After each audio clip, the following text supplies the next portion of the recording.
ఇంపల్ school ఉంది, Narayana school ఉంది, కృష్ణాడు చైతన్య ఉంది. ఈ స్కూల్ అందరికీ ఇట్లా పోయే రోడ్డు అందరూ పడిపోతాను, ఒకరు కూడా సందేశలేదు. చిత్తూరు జిల్లా నగరిలో మోంతాను తుఫాను కారణంగా వేలావడి గిరిజన కాలనీ, పుత్తూరు, నిండ్ర, వలమాలపేట ప్రాంతాల్లో ఇళ్లు పడిపోయాయి. బాధితులను పునరావాస కేంద్రాలకు తరలించామని నగరి ఎమ్మెల్యే గాలి భానుప్రకాష్ వెల్లడించారు. పునరావాస కేంద్రాల్లో ప్రజలకు భోజనం, ఇతర సదుపాయాలు అందించామన్నారు. కుశస్థలి నదిపై కొత్త బ్రిడ్జి నిర్మాణానికి 26 కోట్ల రూపాయల ప్రతిపాదనతో R&B ప్రిన్సిపల్ సెక్రటరీ కృష్ణబాబుతో చర్చించి వినతి పత్రం సమర్పించామని తెలిపారు.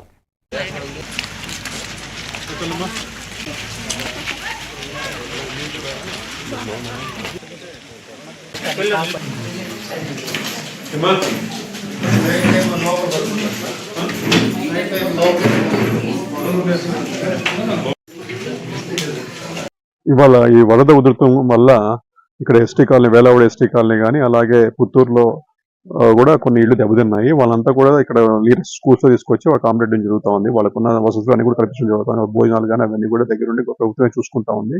ఖచ్చితంగా వాళ్ళకి ఏదైతే ఉందో వాళ్ళకి కూడా రేపు రికార్డ్స్ లో వాళ్ళకి ఇల్లు కూడా కట్టించే పని చేస్తాను. ఎవరికైతే పట్టాలు ఉన్నాయో వాళ్ళందరూ కూడా ఖచ్చితంగా పక్కా ఇల్లు కట్టించి, ఎవరైనా హౌస్ సైట్ లేని వాళ్ళకి నెక్స్ట్ విడతలో వాళ్ళకి హౌస్ సైట్ ఇచ్చి మళ్ళీ వాళ్ళకి కూడా ఇల్లు కట్టించామని చెప్పి మాటిస్తా ఉన్నాం.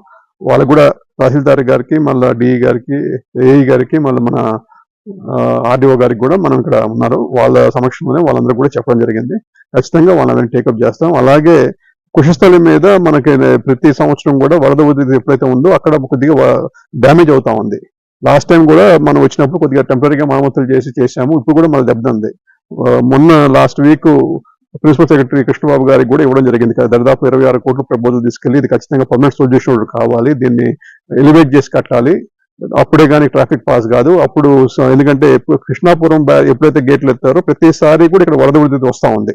ఎందుకంటే అది గొలుసు చెరువులు కాబట్టి, గొలుసుకట్టు చెరువులు కాబట్టి మొత్తం నీళ్ళ నుంచి వచ్చినప్పుడు దిగువ ఉన్న అన్ని కూడా మునగడానికి కొట్టుకోవడానికి స్కోప్ ఉంది. దానికి ఖచ్చితంగా పర్మనెంట్ సొల్యూషన్ ఇవ్వడానికి కూడా గవర్నమెంట్ కి ప్రపోజల్ పంపించడం జరిగింది.